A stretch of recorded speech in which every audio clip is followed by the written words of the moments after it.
This is Shoresides Broadcasting from Working Narrative Studio.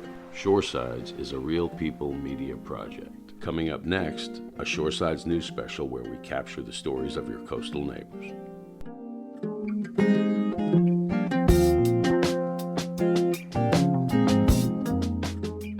I'm a lot more angry, and it's much more a sensation that I had protesting the war in Vietnam than I had about HIV. With HIV, it was like there was victimless suffering, but with COVID-19, it's the unpreparedness of the society and the government specifically, and its refusal to open their eyes and see of how deadly it could be and is becoming. It's causing me outrage that is kind of difficult to live with emotionally. In a lot of ways, I grieve not only for the sickness, what the sickness causes to people, but I kind of grieve for the fact that life before COVID-19 is gone forever. With HIV, you knew you had to modify your behavior to avoid exposure to it, but with COVID-19, you have to modify your entire life. You can assume that every single person you see or talk to is aware of it. With HIV, it wasn't that way. With COVID-19, it's everyone, everywhere, all the time. So I'm a 72-year-old gay white male, relocated from 42 years in the San Francisco Bay Area 7 years ago to Wilmington, North Carolina, with my longtime partner of now 28 years, Ed Adams.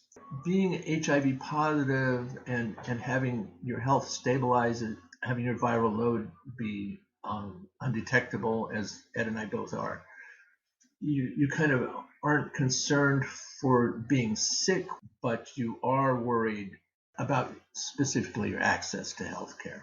Access to my HIV drugs becomes an insecurity, because if the supply chains are disrupted, a lot of medications are fabricated in China, and what if trade with China is disrupted by COVID-19? It's a whole new level of paranoia and fear.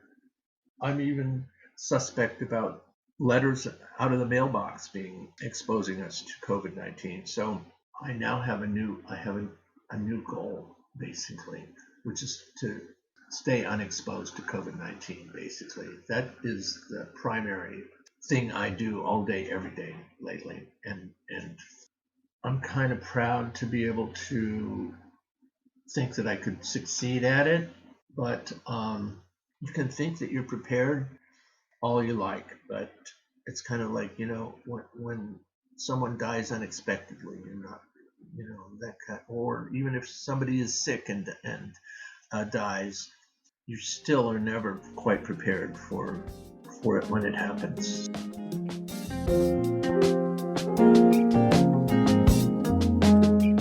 You've been listening to a Shoresides News Special, sponsored in part by NC News Lab. Shoresides is a local journalism project serving coastal North Carolina and beyond. Thanks for listening.